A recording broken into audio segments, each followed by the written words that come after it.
Hello guys, आज का हमारा टॉपिक होगा साझेदार की मृत्यु की दशा में संयुक्त जीवन बीमा पॉलिसी का समायोजन। तो देखिए, संयुक्त जीवन बीमा पॉलिसी यानी जॉइंट लाइफ पॉलिसी के बारे में हमने जब चर्चा की थी लास्ट वीडियो में, जॉइंट लाइफ पॉलिसी, इसके संबंध में जब हमने चर्चा की थी तो मैंने आपको बताया था कि जॉइंट लाइफ पॉलिसी को बुक्स ऑफ अकाउंट में रिकॉर्ड करने के सामान्यतः दो विधियां होती है। एक होती है जब जॉइंट लाइफ पॉलिसी का जो प्रीमियम हमने चुकाया है, इस जॉइंट लाइफ पॉलिसी का चुकाया गया प्रीमियम क्या माना जाए, व्यापारिक व्यय माना जाए। तो यहां लिखेंगे बीमा प्रीमियम जो होगा, बीमा प्रीमियम को व्यापारिक व्यय, अच्छा व्यापारिक व्यय का मतलब क्या है सर, ट्रेड एक्सपेंसेस माना जाए, व्यापारिक व्यय माना जाए, व्यय मानकर लेखा किया जाए।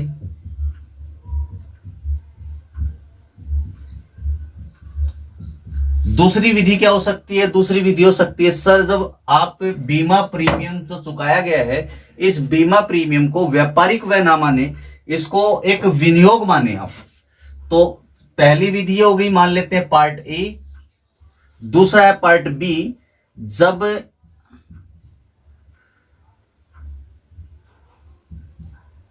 बीमा प्रीमियम को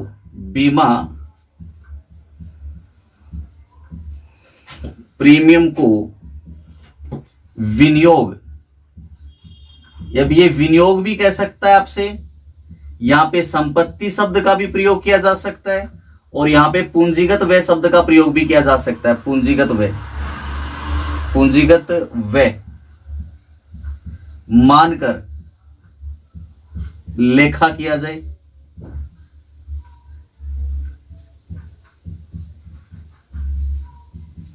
तो दो विधियां तो मुख्य रूप से ये हो जाती हैं कि बीमा प्रीमियम को व्यापारिक व्यय मानकर लेखा किया गया हो, और जब बीमा प्रीमियम को विनियोग मानकर लेखा किया गया हो। देखिए विनियोग क्या होते हैं, विनियोग व्यापार के लिए संपत्ति होते हैं, तो कई बार प्रश्न में यूं भी कह सकता है, विनियोग की जगह संपत्ति शब्द का भी प्रयोग कर सकता है। और आपको पता है कि जब भी आप कोई संपत्ति क्रय करते हो तो संपत्तियों को क्रय करने पर होने वाले व्ययों को हम क्या कहते हैं सर, पूंजीगत व्यय कहते हैं। तो कई बार प्रश्न में ये भी कह सकता है कि पूंजीगत व्यय मानकर लेखा किया गया। तो इन तीनों का अर्थ एक ही होगा, विनियोग, पूंजीगत व्यय, संपत्ति, इन तीनों में से कोई भी शब्द का प्रयोग करें मतलब विनियोग मानकर लेखा किया गया है। अब इसी से एक पॉइंट और बनता है, विनियोग मानकर लेखा किया जाए, इसी से एक पॉइंट और बन जाता है। वो तीसरा पॉइंट कौन सा बनता है, तीसरा पॉइंट बनता है कि जब बीमा प्रीमियम को आपने विनियोग तो माना है, बीमा प्रीमियम को विनियोग तो आपने माना ही है, लेकिन विनियोग मानने के साथ साथ आपने संचय का भी निर्माण किया है। विनियोग मानना एवं संचय का निर्माण करना,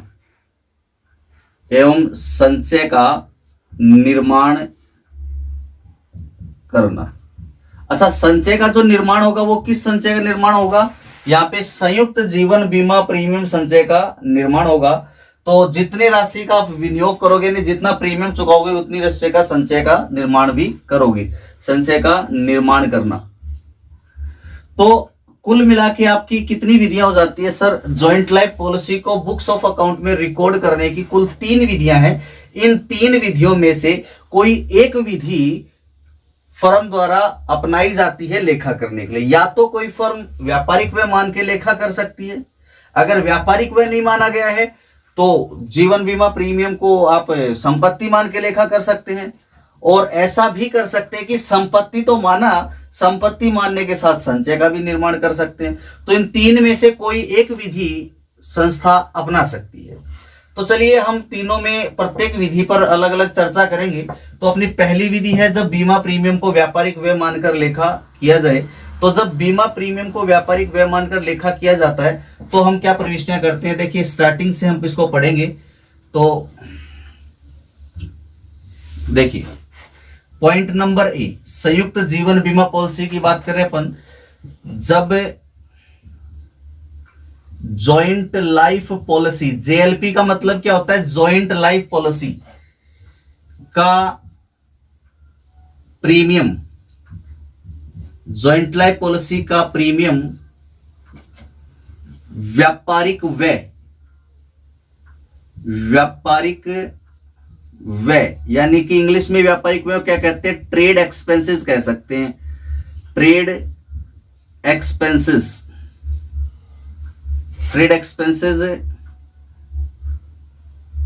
माना जाए। तो जब आप ये मान के चलते हैं कि आपने जो बीमा प्रीमियम का भुगतान किया है, ये बीमा प्रीमियम आपका व्यापारिक व्यय है, तो आप किस प्रकार अकाउंटिंग करेंगे। तो देखिए मैं आपको समझा देता हूं। यहां पे जब आपने क्या किया कि सर हमने जॉइंट लाइफ पॉलिसी का बीमा प्रीमियम को क्या माना, व्यापारिक व्यय माना, तो सबसे पहले देखिए जब भी हम इंश्योरेंस करवाएंगे लाइफ का, तो हमें क्या करना पड़ेगा, पहले प्रीमियम का भुगतान करना पड़ेगा। तो प्रीमियम का भुगतान करने पर प्रविष्टि क्या होगी, तो देखो मैं आपको समझा देता हूं अच्छे से। सबसे पहला काम हम एंट्री लिख रहे हैं किस चीज की, प्रीमियम का भुगतान करने पर। किसकी, प्रीमियम का भुगतान करने पर, तो जब आपने प्रीमियम का भुगतान किया, तो जो प्रीमियम आपने भुगतान किया वो व्यापार के लिए क्या है सर, वो व्यापार के लिए खर्चा है, व्यापारिक व्यय है। और आपको पता है कि व्यय कौन से खाते में आते हैं सर, अवास्तविक खाते में आते हैं। और अवास्तविक खाता क्या कहता है, सभी खर्चों को और हानियों को डेबिट करो। तो यहाँ पे बीमा प्रीमियम को हमने क्या माना, व्यय माना, और व्ययों को क्या करना होता है, डेबिट करना होता है। इसलिए इंश्योरेंस प्रीमियम जो मैंने चुकाया है उसको मैं डेबिट करूंगा, इंश्योरेंस प्रीमियम अकाउंट को क्या करूंगा सर, डेबिट करेंगे, क्योंकि इसे व्यापारिक व्यय माना और व्ययों को हमेशा क्या करते हैं, डेबिट करते हैं। अब बीमा प्रीमियम का क्या किया, भुगतान किया। तो देखिए भुगतान किया तो मैंने क्या दिया होगा, या तो मैंने कैश दिया होगा या मैंने चेक दिया होगा। अगर मान लो मैंने कैश दिया तो कैश व्यापार से गया। आपको पता है कैश कौन से खाते में आता है सर, कैश आता है वस्तुगत खाते में। और वस्तुगत खाते का नियम क्या कहता है, आने वाली वस्तु को डेबिट करो, जाने वाली को क्रेडिट करो। तो कैश व्यापार से गया, जब भुगतान किया तो कैश व्यापार से गया, और गया तो कैश अकाउंट को क्रेडिट करेंगे। लेकिन मोस्टली हम क्या करते हैं कि कैश की बजाय चेक से अपन इंश्योरेंस प्रीमियम का पेमेंट करते हैं। तो जब चेक से इंश्योरेंस प्रीमियम का पेमेंट किया तो हमने तो चेक इश्यू कर दिया, उस चेक का पेमेंट कहां से होगा, बैंक से होगा। तो बैंक कौन होगा, गिवर होगा सर। बैंक कौन सा अकाउंट होता है सर, बैंक एक संस्था होती है, और संस्था कौन से अकाउंट में आती है सर, सभी संस्थाएं व्यक्तिगत खाते के अंतर्गत आती हैं। तो बैंक एक संस्था है तो व्यक्तिगत खाते में आएगी। तो हमने जब चेक इश्यू किया तो उस चेक का पेमेंट कौन करेगा, बैंक करेगा। तो बैंक कौन होगा, यहाँ पे देने वाला होगा, और देने वाले को हम क्या करते हैं, क्रेडिट करते हैं। तो यहाँ पे बैंक को हम क्रेडिट करेंगे अगर चेक से आपने पेमेंट किया है तो ये जो फर्स्ट एंट्री हमने लिखी, ये आप इंश्योरेंस प्रीमियम का जब भुगतान करेंगे तो आपको ये एंट्री करनी होगी। इसके बाद देखिए मैंने आपको क्या बताया, बीमा प्रीमियम को व्यापारिक व्यय माना।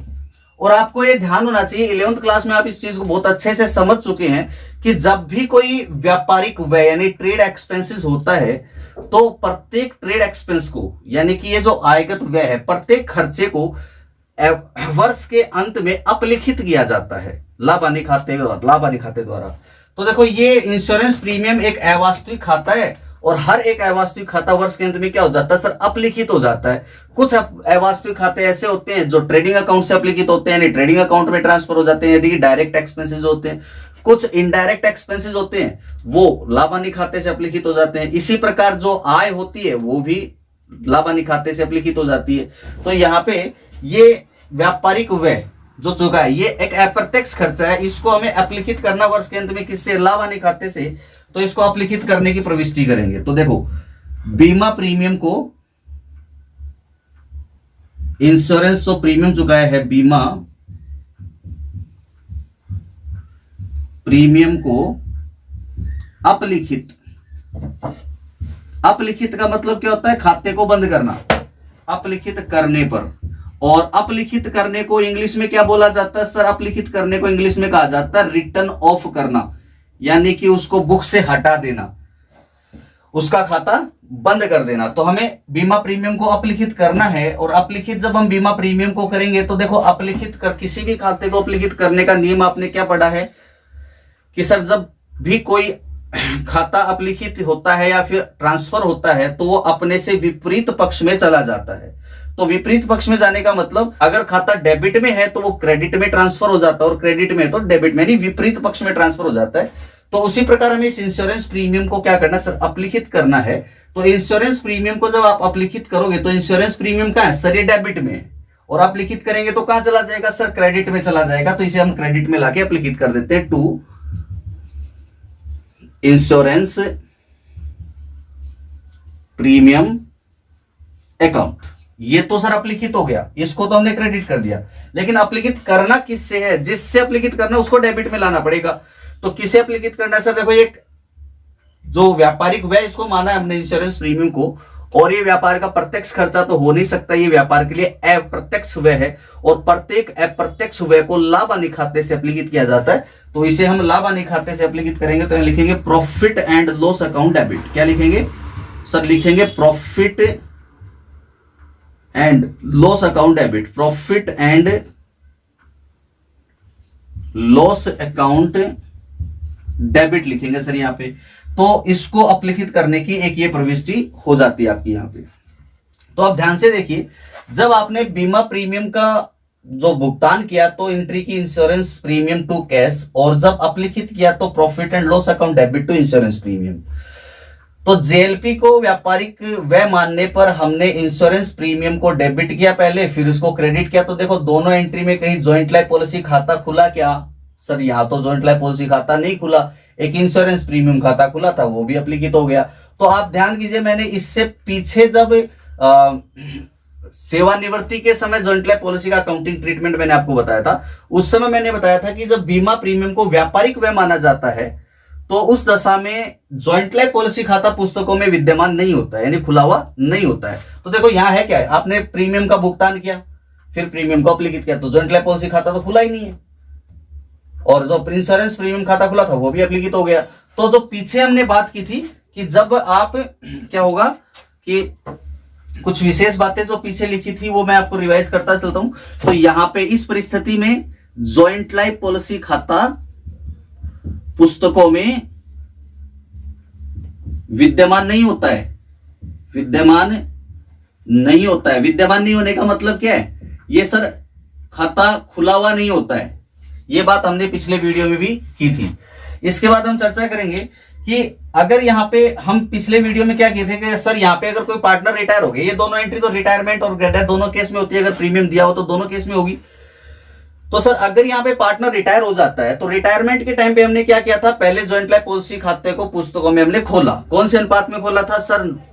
पुराने अनुपात में इसे खोला गया था, और उसके बाद नए अनुपात में इस खाते को हमने बंद कर दिया था। ये रिटायरमेंट के टाइम पे ट्रीटमेंट हुआ था। लेकिन यहां क्या ट्रीटमेंट करेंगे हम? किस संबंध में पढ़ रहे हैं सर? मृत्यु की दशा में क्या ट्रीटमेंट होगा? तो देखिए, जब भी साझेदार की मृत्यु हो जाएगी तो साझेदार की मृत्यु होने की दशा में आप क्या करेंगे? थर्ड पॉइंट मैं लिख रहा हूं, साझेदार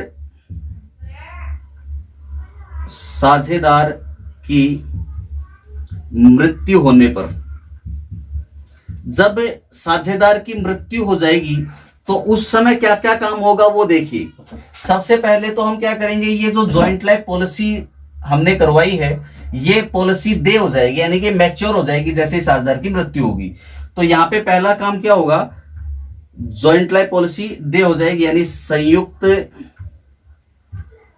जीवन बीमा पॉलिसी देय होगी। यहां पे पहला काम तो यही होगा कि साहब यहां पे सबसे पहले संयुक्त जीवन बीमा पॉलिसी मृत्यु होने पर देय हो जाएगी, यानी कि हमें अब इंश्योरेंस कंपनी से पैसा लेना है। और आपको पता है जब जीवन बीमा पॉलिसी देय होगी तो हमें क्या प्रविष्टि करनी है। तो देय होने का मीनिंग क्या होता है वो समझिए। देखो, जब पॉलिसी की राशि देय होगी, इसका मतलब ये होगा कि पॉलिसी की राशि देय होने का मीनिंग है कि आपने इंश्योरेंस कंपनी से इस पॉलिसी का पैसा लेना है, अभी मिला नहीं है, इंश्योरेंस कंपनी से आपको पैसा लेना है इन नियर फ्यूचर, यानी कि 2 दिन 3 दिन 5 दिन के अंदर इंश्योरेंस कंपनी से पैसा लेना है। आपने जैसे ही साझेदार की मृत्यु होती है, आपने इंश्योरेंस कंपनी की लीगल फॉर्मेलिटी को कंप्लीट करके आपने इंश्योरेंस कंपनी पर क्लेम किया कि भैया ये साझेदार की मृत्यु होगी, अब आप हमें इंश्योरेंस का पैसा दो। तो यानी कि अब हमें इंश्योरेंस कंपनी से पैसा लेना है, तो इंश्योरेंस कंपनी से हमें पैसा लेना है, तो इंश्योरेंस कंपनी हमारे लिए क्या होगी सर, देनदार हो गई, यानी उससे हमें पैसा लेना है। और आपको पता है जिससे हमें पैसा मिलने वाला होता है वो हमारे लिए क्या होती है सर, संपत्ति, यानी देनदार भी हमारी संपत्ति तो होते हैं कि जिनसे पैसा लेना है। तो इंश्योरेंस कंपनी से पैसा लेना है, तो इंश्योरेंस कंपनी हमारे लिए एक संपत्ति होगी, और संपत्तियों को हम क्या करते हैं सर, संपत्तियों को हमेशा डेबिट किया जाता है। इसलिए मैं यहाँ पे इंश्योरेंस कंपनी से मुझे पैसा लेना है, तो इंश्योरेंस कंपनी को डेबिट कर दूंगा। तो यहाँ लिखेंगे इंश्योरेंस कंपनी अकाउंट डेबिट कर दिया जाएगा, कंपनी अकाउंट को डेबिट कर देंगे सर, इंश्योरेंस कंपनी का जो भी अकाउंट है उसे डेबिट कर देंगे। तो सर क्रेडिट किसे करना है, तो देखिए इंश्योरेंस कंपनी से ये जो आपको पैसा लेना है ये किसके बदले लेना है सर, इंश्योरेंस कंपनी से जो पैसा लेना है उसका रीजन है जॉइंट लाइफ पॉलिसी, संयुक्त जीवन बीमा पॉलिसी। तो मतलब इंश्योरेंस कंपनी से नियर फ्यूचर में जो पैसा मिलने वाला है वो मिलने वाला है जॉइंट लाइफ पॉलिसी के बदले। तो यहाँ पे जो जॉइंट लाइफ पॉलिसी है ये व्यापार के लिए क्या हो गई सर, ये प्राप्ति हो गई। तो प्राप्ति या फिर आय कह सकते हो, ये हमारी आय हो गई, और आय और प्राप्तियों को हम क्या करते हैं सर, क्रेडिट करते हैं। तो यहाँ जॉइंट लाइफ पॉलिसी हमारी आय है, इसलिए हम इसको क्या कर देंगे सर, क्रेडिट कर देंगे। जॉइंट लाइफ पॉलिसी अकाउंट को क्रेडिट कर दिया जाएगा। और ये जो एंट्री होगी ये एंट्री होगी बीमित धन से। कौन से धन से सर, ये होगी बीमित धन। बीमित धन का मतलब जितने का बीमा करवाया था उस राशि से।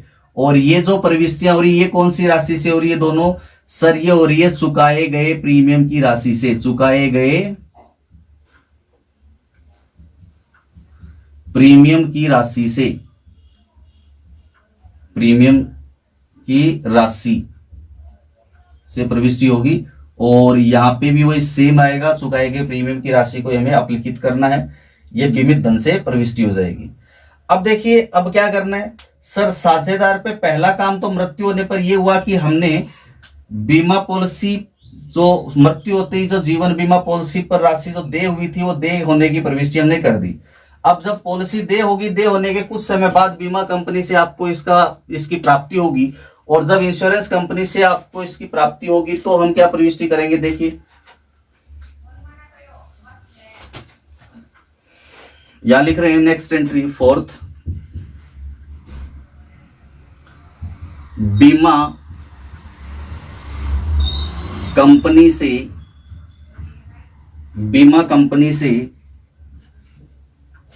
बीमित धन प्राप्त होने पर, बीमित धन प्राप्त होने पर, जब भी आपको बीमा कंपनी से बीमित धन प्राप्त हो जाएगा तो आप क्या करेंगे सर, बीमित धन हमें प्राप्त हो गया तो बीमित धन प्राप्त किस फॉर्म में होगा सर, या तो कैश के फॉर्म में हो सकता है। तो कैश के फॉर्म में अगर धन प्राप्त हुआ तो कैश कौन सा खाता है सर, कैश एक वस्तुगत खाता है, और वस्तुगत खाते का नियम कहता है व्यापार में आने वाली वस्तु को क्या करेंगे, डेबिट करेंगे। तो सर बीमित धन प्राप्त होने पर कैश अकाउंट को डेबिट कर दिया जाएगा, कैश अकाउंट डेबिट। लेकिन प्रैक्टिकली क्या होता है सर, प्रैक्टिकली कैश में बीमित धन प्राप्त नहीं होता है हमें, प्रैक्टिकली तो हमें बीमा कंपनी से चेक मिलता है। तो जब चेक मिलता है तो सर चेक की प्राप्ति होने पर एंट्री करेंगे। तो चेक मिलेगा तो चेक हम कहां डिपॉजिट करेंगे, बैंक में डिपॉजिट करेंगे। तो उस चेक का कलेक्शन कौन लेगा भाई, उस चेक का कलेक्शन करेगा बैंक। तो बैंक कलेक्शन करेगा तो बैंक में हमारे अकाउंट में बैलेंस क्या हो गया सर, इंक्रीज हो गया, यानी कि बैंक रिसीवर हो गया। तो बैंक को हम डेबिट करेंगे, क्योंकि बैंक कौन है सर, बैंक एक व्यक्तिगत खाता है। बैंक को हमने चेक दिया, बैंक उसका कलेक्शन करेगा, तो बैंक को रिसीवर, रिसीवर को हमें डेबिट करना होता है व्यक्तिगत खाते में। तो बैंक व्यक्तिगत खाता है इसलिए बैंक को डेबिट करेंगे।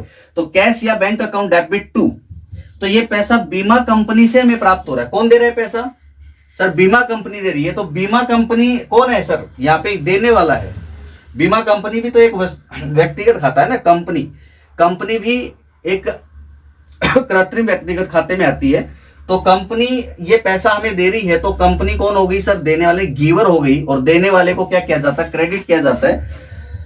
इसलिए इंश्योरेंस कंपनी अकाउंट को हम क्या करेंगे सर? क्रेडिट करेंगे। Insurance company account, insurance company को हमें क्रेडिट करना है। तो ये बीमित धन की जब प्राप्ति होगी तो ये प्रविष्टि आप प्राप्ति होने पर करेंगे। अब देखिए, अब लास्ट में हमें क्या करना है? देखो नॉर्मली हम क्या करते हैं, बीमा प्रीमियम का भुगतान किया और वर्ष के अंत में इसे अपलिखित किया। तो देखो ये अपलिखित करने वाली प्रविष्टि होती है ना, ये कब होती है सर? ये वर्ष के अंत में होती है। बीमा प्रीमियम को अपलिखित करने पर कब अपलिखित करते हैं? ये अपलिखित करते हैं वर्ष के अंत में। वर्ष के अंत में अपलिखित करने की प्रविष्टि क्या होती है? वर्ष के अंत में होती है। तो जैसे मान लो, एक एग्जांपल ले रहे हैं अपन, हमने ये मान लिया कि सर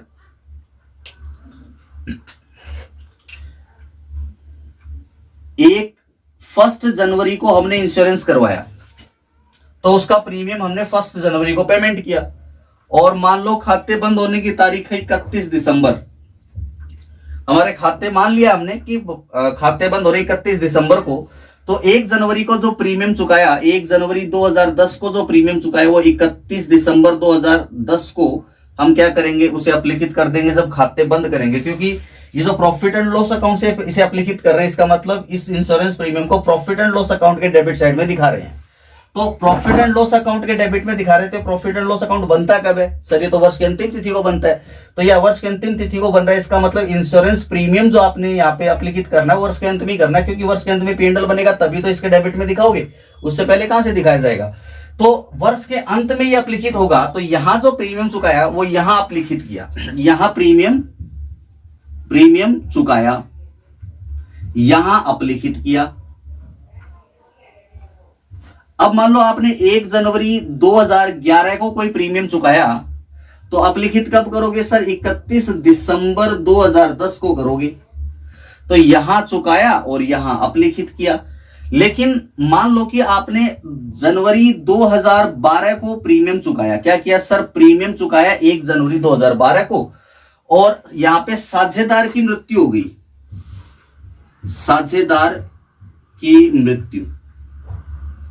साझेदार की मृत्यु हो गई 1 फरवरी 2000,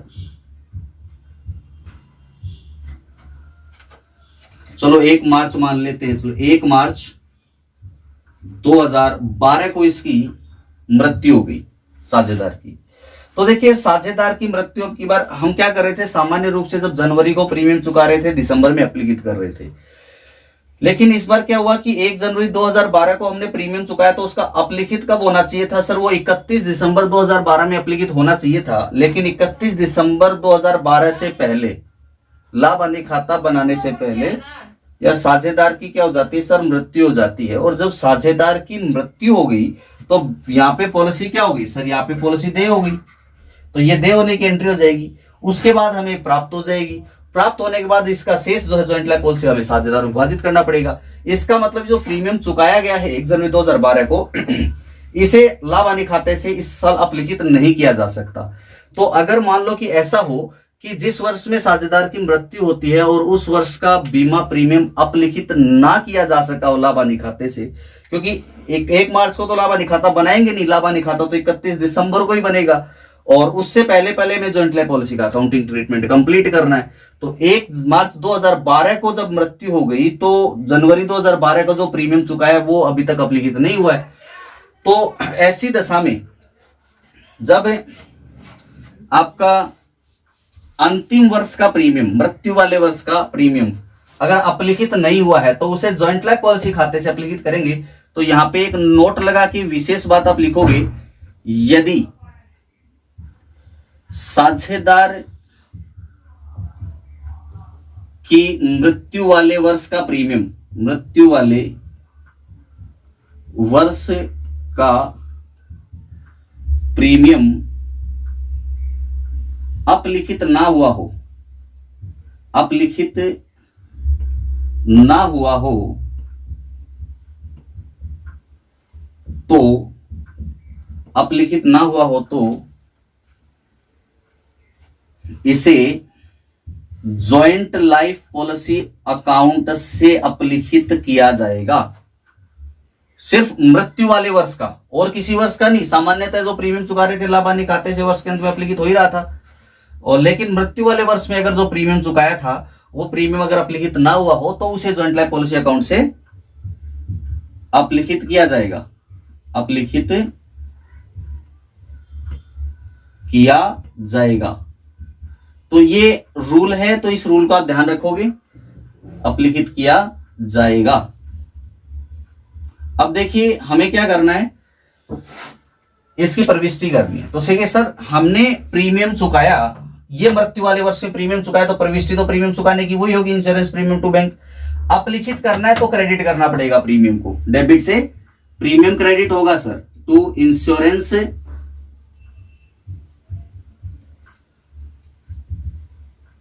प्रीमियम अकाउंट, सर क्रेडिट हो गया। डेबिट किसे करना है, देखिए अब तक हम सामान्यतः क्या कर रहे थे, लाभ हानि खाते से अपलिखित कर रहे थे। अब हमें मृत्यु वाले वर्ष का जो प्रीमियम है वो लाभ हानि खाते से अपलिखित नहीं हो पाएगा, क्योंकि जिस दिन मृत्यु हुई है उस दिन तो लाभ हानि खाता बनेगा नहीं, लाभ हानि खाता तो बाद में बनना है, और हमें जॉइंट लाइफ पॉलिसी का ट्रीटमेंट अभी खत्म करना है, तो इसको जॉइंट लाइफ पॉलिसी अकाउंट से अपलिखित करेंगे। तो देखो यहाँ पे तो जॉइंट लाइफ पॉलिसी हमारी आय है, और आय से जब किसी व्यय को हम अपलिखित करते हैं तो आय को क्रेडिट से क्या कर दिया जाएगा, डेबिट कर दिया जाएगा, क्योंकि इस आय से जब ये खर्चा अपलिखित होगा तो इस आय में क्या हो जाएगी, कमी हो जाएगी। और आप जानते हैं कि किसी भी आय का शेष होता है क्रेडिट, और जब वो आय अपलिखित होती है या फिर उसमें कमी आती है आय में, तो आय क्रेडिट से क्या हो जाएगी, डेबिट हो जाएगी। यानी किसी भी अकाउंट में अगर कोई कमी होती है तो वो विपरीत पक्ष में चला जाता है, तो उसी प्रकार इसमें कमी होने पर ये क्रेडिट से क्या हो जाएगा, डेबिट हो जाएगा। तो मैं एंट्री करूंगा यहाँ पे जॉइंट लाइफ पॉलिसी अकाउंट को डेबिट कर दिया जाएगा। तो अंतिम वर्ष का यानी मृत्यु वाले वर्ष का प्रीमियम अपलिखित करने के लिए जॉइंट लाइफ पॉलिसी खाते को काम में लेंगे, और सामान्य वर्षों में प्रॉफिट एंड लॉस अकाउंट को काम में लेंगे। तो profit and loss to insurance premium, और अंतिम वर्ष का joint life policy to insurance premium. तो अब देखिए अंत में हमें क्या करना है, इस जॉइंट लाइफ पॉलिसी खाते में जो भी शेष रहेगा ये शेष साझेदारों के पूंजी खातों में हस्तांतरित हो जाएगा। तो मैं यहां लिख देता हूं आपको, जॉइंट लाइफ पॉलिसी खाते का शेष का क्या करना है सर, जॉइंट लाइफ पॉलिसी खाते का जो शेष होगा, अंतिम प्रविष्टि करनी है जॉइंट लाइफ पॉलिसी। जेएलपी का मतलब क्या होता है, जॉइंट लाइफ पॉलिसी। यहां लिख देता हूं मैं, जेएलपी मींस होता है जॉइंट लाइफ पॉलिसी, ये जेएलपी का मीनिंग होता है। ये एब्रीविएशन मैंने यहां पे इसका यूज कर लिया है जॉइंट लाइफ पॉलिसी के लिए, जेएलपी। तो यहां पे जॉइंट लाइफ पॉलिसी खाते का शेष, खाते का जो भी शेष रहेगा, खाते का शेष साझेदारों में विभाजित कर दिया जाता है, साझेदारों में विभाजित कर दिया जाता है, विभाजित कर दिया जाता है। तो देखो जॉइंट लाइफ पॉलिसी खाते के शेष को साझेदारों में विभाजित करेंगे। तो अब हम यहाँ पे जो जॉइंट लाइफ पॉलिसी खाते का जो शेष है, कौन सा शेष है सर, क्रेडिट शेष है। देखो क्रेडिट हो रहा है अकाउंट यहाँ पे, अगर इससे कुछ व्यय को अपलिखित कर देंगे तो भी शेष किस में रहेगा, क्रेडिट पक्ष में रहेगा। लेकिन इसको साझेदारों में विभाजित करेंगे तो जॉइंट लाइफ पॉलिसी जो आय थी, ये आय में क्या हो जाएगी, कमी आ जाएगी, यानी आय साझेदारों के बीच विभाजित हो जाएगी। तो इसका खाता क्या हो जाएगा सर, अपलिखित हो जाएगा। तो इसको अपलेखन करने के लिए क्रेडिट से डेबिट में ले जाएंगे। तो मैं लिख देता हूं जॉइंट लाइफ पॉलिसी अकाउंट को डेबिट कर दिया जाएगा। ठीक है sir, joint life policy account debit हो गया। क्रेडिट किसे करना है, देखिए जॉइंट लाइफ पॉलिसी के शेष को साझेदारों में विभाजित करना है, तो इसे साझेदारों के पूंजी खाते में स्थानांतरित करेंगे। और आप जानते हैं कि पूंजी खाते का शेष होता है क्रेडिट, और पूंजी में वृद्धि होने पर पूंजी खाता फिर से क्रेडिट होता है और कमी होने पर डेबिट होता है। ये बात आप जानते हैं, क्योंकि इस बात को आपने 11th क्लास में पढ़ा है। इन खातों के शेष, खातों में कमी और वृद्धि का क्या प्रभाव होता है, वो सब आपने 11th क्लास में पढ़े हुए अच्छे से। तो देखिए जब आप जॉइंट लाइफ पॉलिसी खाते को साझेदारों में विभाजित करोगी तो ज्वाइंट लाइफ पॉलिसी क्या थी सर, हमारी एक प्राप्ति या फिर आय थी, और प्राप्तियों को और आयों को जब पूंजी खाते में हस्तांतरित किया जाता है तो पूंजी खाता क्या हो जाता है, पूंजी खाते का शेष बढ़ जाता है, और पूंजी खाते के शेष में वृद्धि होने पर हम क्या करते हैं, पूंजी खाते को क्रेडिट करेंगे यहाँ पे। तो सभी साझेदारों के पूंजी खातों में से हस्तांतरित करेंगे, लिखेंगे 2। पार्टनर कैपिटल अकाउंट को क्रेडिट कर देंगे ऑल पार्टनर्स